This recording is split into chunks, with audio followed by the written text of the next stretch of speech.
What's going on, everyone? Today I'm going to smoke you some pulled pork that you can't refuse, and my buddy back here is eager to help me out. Stay tuned. I'll meet you back at Texas North. Welcome to Texas North. Today I'm going to do a magic trick, and I am going to transform this into this. If you're new to the channel, we want to give you a great big Texas North welcome. A Texas North is open. Let's get this party started. We are live from my backyard where I am smoking these meat like a brisket. I'm making meats now. Someone asked me, do I smoke meat? That's gonna be delicious. Yeah, if I smoke meat, that's what I'm talking about. Yeah.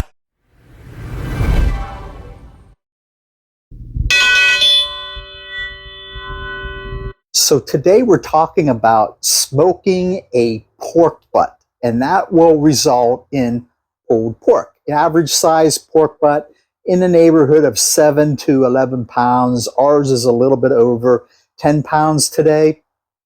Contrary to popular belief, the pork butt comes from the front end of the pig. The pig's hind end is actually called the ham. We'll see that a little bit closer when we go inside. Now, pork butt is often called or referred to as Boston butt.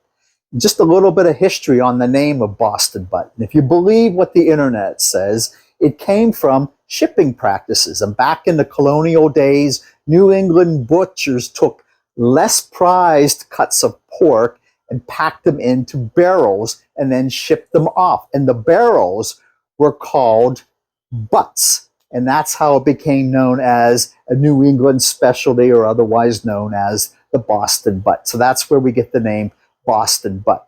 One more thing that I wanted to share with you before we go inside. And you'll remember, some of you will remember back in the 80s, a marketing campaign that was called Pork, the Other White Meat. And this may actually have been the origin, the beginnings of fake news. Despite the fact that pork looks white, pork is a red meat. And according to food authorities such as the USDA, pork is classified as a red meat for two main reasons. First, it has myoglobin, which is that red liquid that you often see in beef. It's not blood, it's myoglobin. And secondly, pigs are farm animals and classified as livestock, like beef and lamb and veal. And all livestock are considered red meat. So pork, the other white meat, was a big fat lie, and that's why you don't hear about it. That's why you don't see it anymore. So enough of my Cliff Clavin useless facts for the day. Let's get inside and get to work. This is the star of today's show. This is a 10.24 pound pork butt. We'll get this out of its wrapper, out of its packaging, and get into prep here in just a moment. But I wanted to show you a little more closely where the pork butt comes from. And the pork shoulder is actually made up of two parts. The upper part is the pork butt, which is what we have today. And then the lower part is the picnic ham. And in grocery stores, you can buy the whole pork shoulder, but in most cases, they have it split into the two parts. The upper part is also called the Boston butt, which we talked about a little bit ago, sometimes also called the blade roast. And it comes from right behind the pig's neck and typically contains a small piece of the shoulder blade. And then the lower part of the picnic, also called the arm roast, that includes the rest of the leg down to the hock. So I'm going to get this out of the packaging. I'm going to pat dry it. I'll bring it back, and we'll continue on with the next steps of preparation. We talked about earlier that pork is technically considered a red meat, and there was some myoglobin in the package when I took this out of the package. So I pat dried that, got it off, and got this as dry as I possibly can. In terms of trimming, I don't do a whole lot of trimming on a pork butt, and I'll just go in to take the straggler off right here. And this piece right here is a little on the thick side. So let me just take that down a little bit. This is on the fat cap side, and I'm not going to do anything on the other side. I've seen people score the fat cap. I'm not going to do that. I'll take this off here so it's not hanging out. That's all I'm going to do in terms of trimming. Now I'm going to apply the binder, and my binder of choice is duck fat. You can use whatever binder you want. Some people use mustard, others use olive oil. I just like to use duck fat. It's a little more of a healthier version, but you can use whatever you want. And I'm just going to give this a nice coating on all sides. This will just help keep our rub on.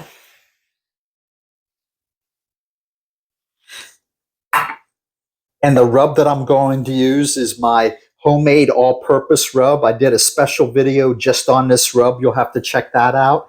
And I'm just going to give this a very generous coating the whole way around. I'm going to do the fat cap side first. That side's going to go down. I'm going to cook the fat cap down. Let me just pat this in.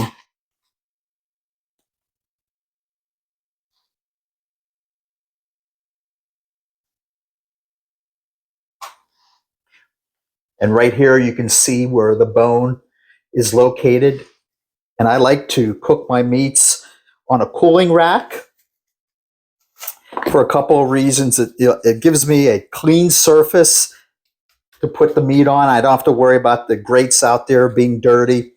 And it also helps with transport in and out of the house and to and from the smoker. So I will put this on here. I will allow it to rest overnight uncovered in the refrigerator. Let the rub really kind of work its magic in there. And then we'll go ahead and get this on the smoker tomorrow. Before we head out to the smoker, I just wanted to cover a couple of more things with you. The first is what I call the 4 T's for successful barbecuing. And they are taste, tenderness, texture, and the fourth and most important one, technique. I say it's the most important because if you don't get the technique down correctly, then the taste, the tenderness, and the texture, one or all 3 of those, may be impacted because you didn't do the technique correctly. Now you may ask, well, what about the T of temperature? And temperature is important, not only the internal temperature of the meat itself, but the ambient temperature. But I consider temperature to roll up under the T of technique, so we can monitor the temperature. And you also might want to ask, well, what about the T of time? And I'm not concerned about time when it comes to smoking meat. And my family's always asking me, what time is dinner going to be ready? My standard answer back to them is, I don't cook to time, I cook to temperature.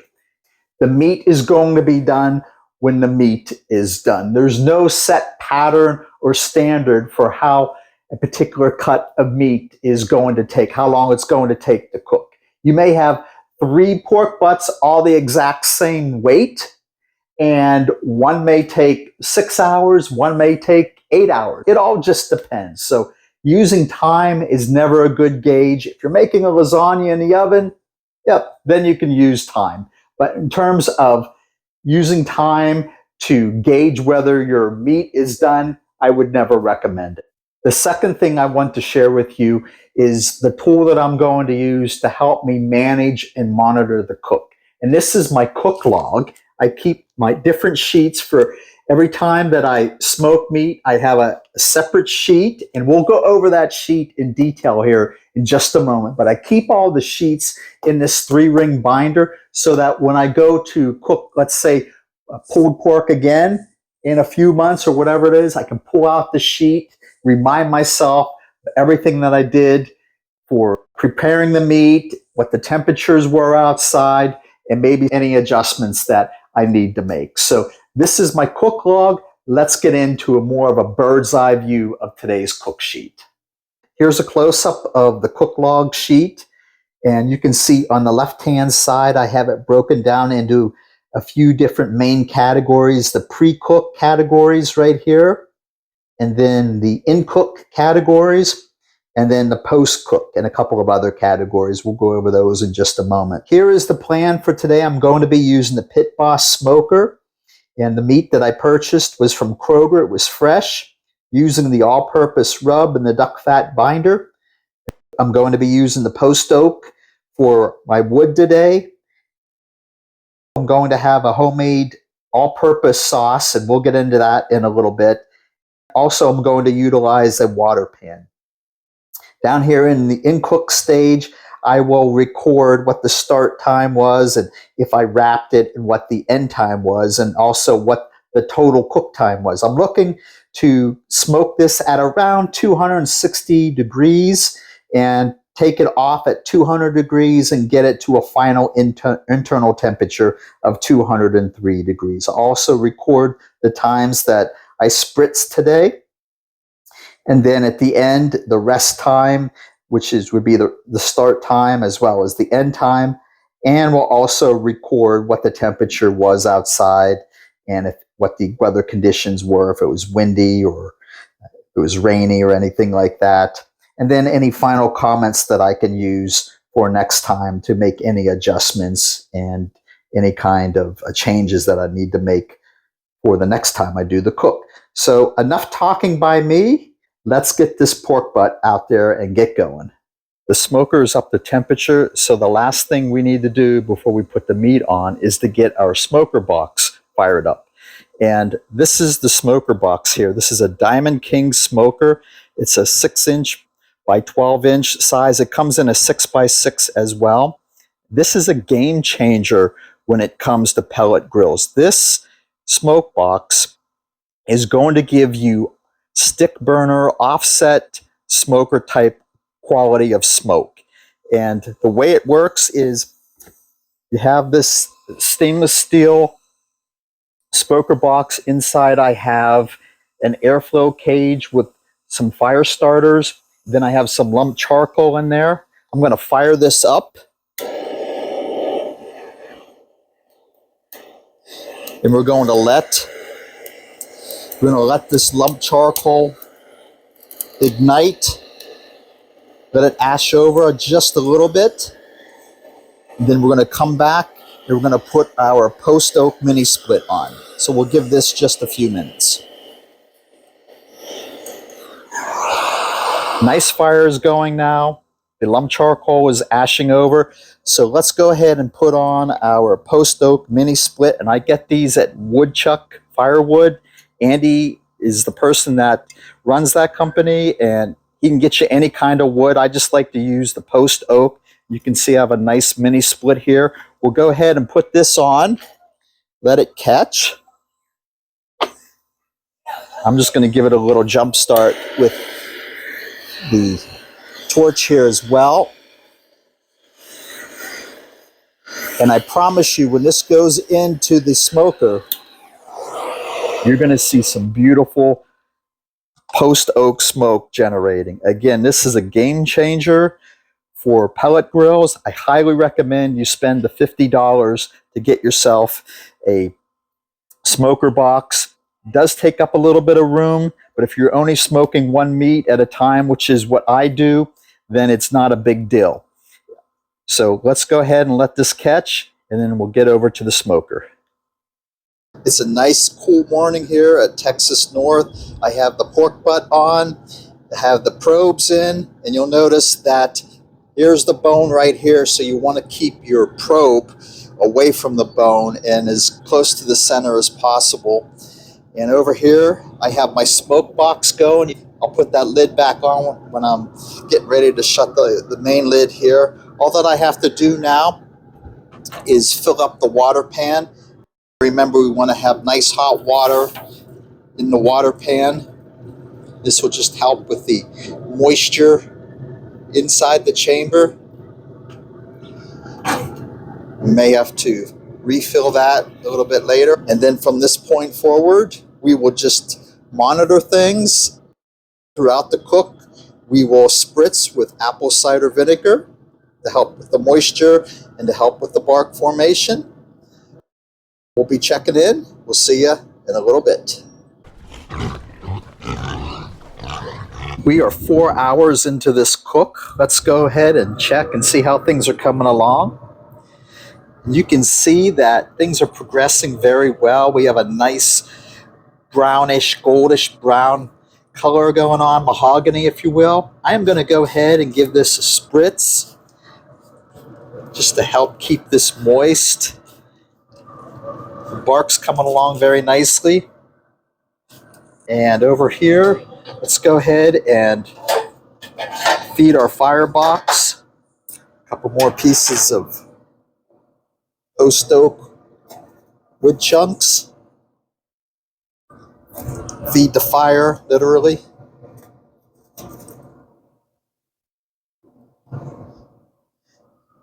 And then let's go inside and work on something else. We still have lots of time to go for the pork butt out in the smoker, but I just wanted to come in and share with you the homemade, authentic, low sodium finishing sauce that I make. I rarely make a finishing sauce. The only time that I do is when I'm making ribs or making pulled pork. And what it does with the pulled pork is when I'm done pulling the pork and I have a bunch of leftovers, I'll use the sauce, put it on and mix it up just to help keep that pork as moist as possible when it goes into the refrigerator and we go to heat it up again. And some people use finishing sauces to mask or hide imperfections, and that's not the way I do things. My goal is for all my smoked meats to be as moist and juicy as possible on their own without any outside help. So I want the moistness and the juiciness of the meat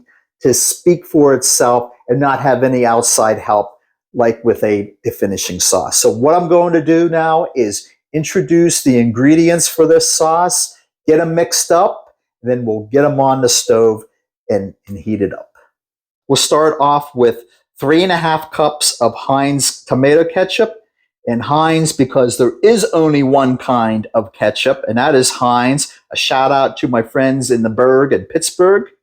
Move on to 1/2 cup of apple cider vinegar, 1/2 cup of white vinegar, 1 cup of water, 1/2 cup of light brown sugar, 4 tablespoons of Worcestershire sauce, 3 teaspoons of 16 mesh coarse ground black pepper, because that is the only kind of pepper to use. Instead of salt, we're going with the salt substitute, the no sodium version, and this is the no salt particular brand, and we're using 2.5 teaspoons of that. And then I'm going to sprinkle in some of my all-purpose homemade rub and a few splashes of hickory liquid smoke. Now let's whisk it all together, get everything evenly distributed. What we're going to do then is put this on a medium heat stovetop. We will continue to stir occasionally. We're only looking to warm it up, so you don't need to go any further than having it on for, I don't know, maybe 10, 15 minutes. Just make sure you give it a stir every few minutes.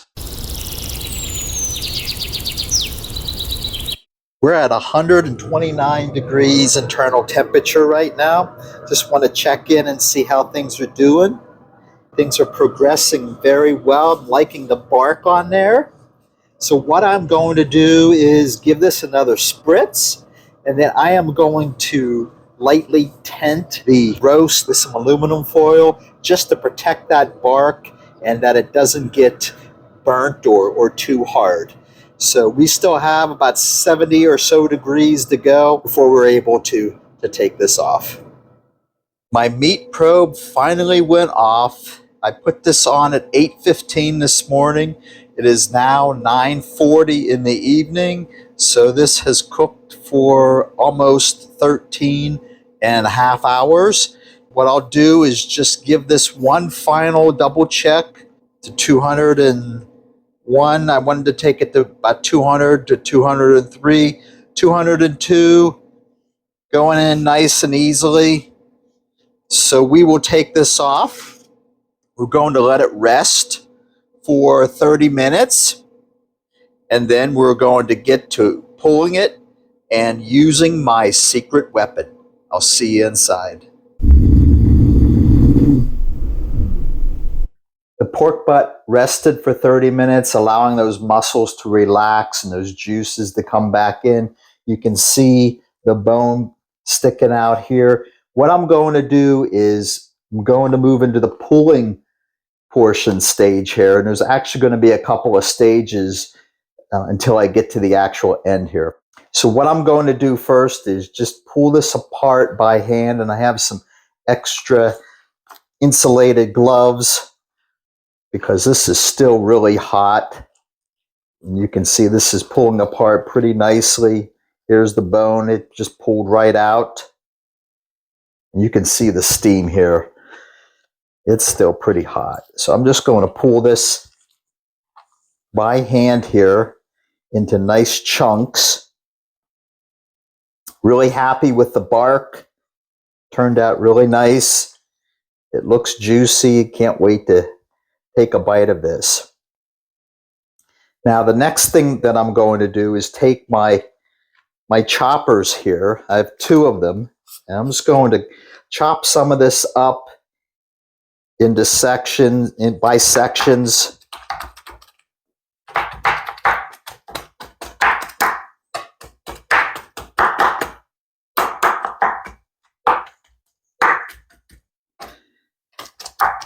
Do the best I can to get a head start on breaking this meat down.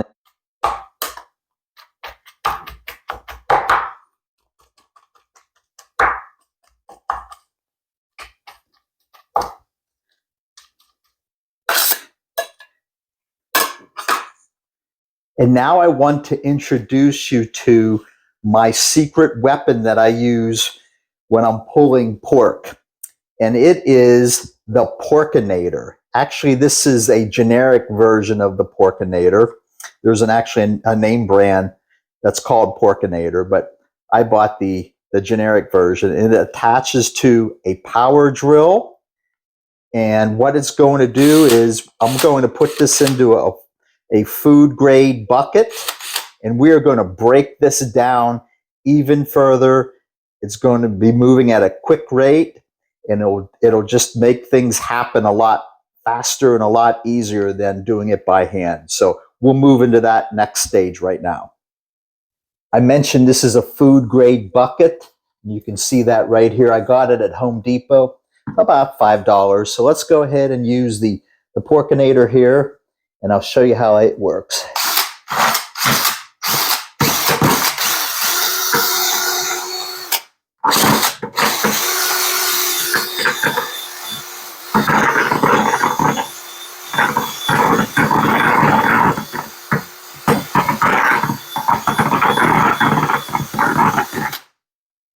And that's it. You can see how nicely it chops it up. And this is the first batch that I'm doing. I'm going to put this in a Tupperware for now. And I'm going to chop up some more of the pork butt. And again, move it into the bucket, use the Porkinator again, and do this until I'm done with the whole roast. I finished the pulling process on the pork butt. And here is the final product and what it looked like. Here you have 10 pounds of pulled pork, and I added the finishing sauce and removed any little pieces, hard pieces of bark. I don't like that. Sometimes the bark gets a little bit hard on the outside in spots, especially in the bottom. So I removed those, added the finishing sauce before I put it away. In terms of some closing comments, the Porkinator, I really love that tool. It really helps taking the chopped up chunks and really processing it down into nice, fine pulled pork. And hey, let's face it, barbecue and power tools, it's a match made in heaven, right? I love it. Now, also, I wanted to make a comment about the smoker box. That's a game changer also. I highly recommend it. If you want that offset smoker quality type of smoke, then invest the $50 or so or whatever it was and get yourself a smoke box and put it into your smoker. Now, if you run a couple of other things that I wanted to go over with you, if you run into the stall, which there's a 50-50 chance on big pieces of meat like pork butt or brisket, I would say it's a 50-50 chance that you're going to run into a stall.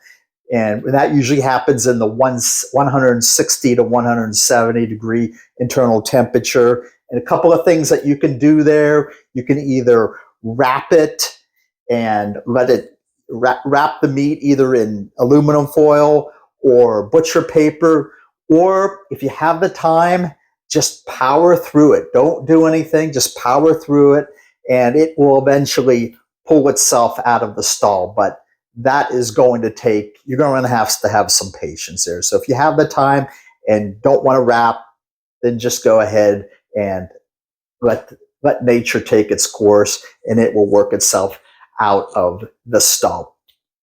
And if you get into a pinch on time, then what you could do is take it off the smoker. More than likely, it will have plenty of smoke by that point. You can take it off the smoker, wrap it up in aluminum foil, and put it in an oven. Put it in a 300 degree or so oven, and that will speed up the process of getting it completed. Now, in terms of a taste test, you know that I don't do taste tests on camera because I can't offer you a bite to eat.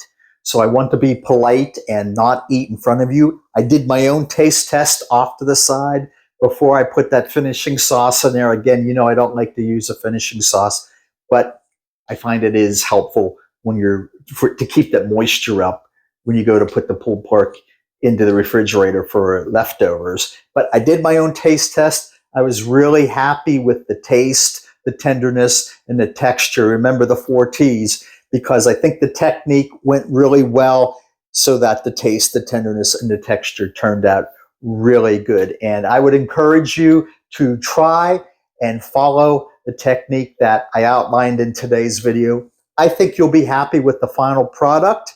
And I usually just eat pulled pork straight up. You can make it into sandwiches, put it into a bun, but I just like to eat it. I'll just put it on a plate or put it into a bowl. I don't even bother with a sandwich. Once in a great while, I'll make it into a sandwich. But I'll leave the taste testing to you when you do your pulled pork.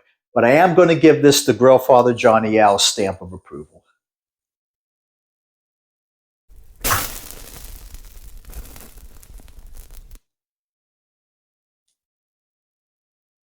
Hey everyone, thanks for watching today. Really appreciate it. Hope you found today's video helpful. You do me the favor of hitting the like and subscribe buttons and also the notification bell so that you know when new videos of mine come out, and also share this video with a family member or friend. Until next time, take care, God bless, and smoke on.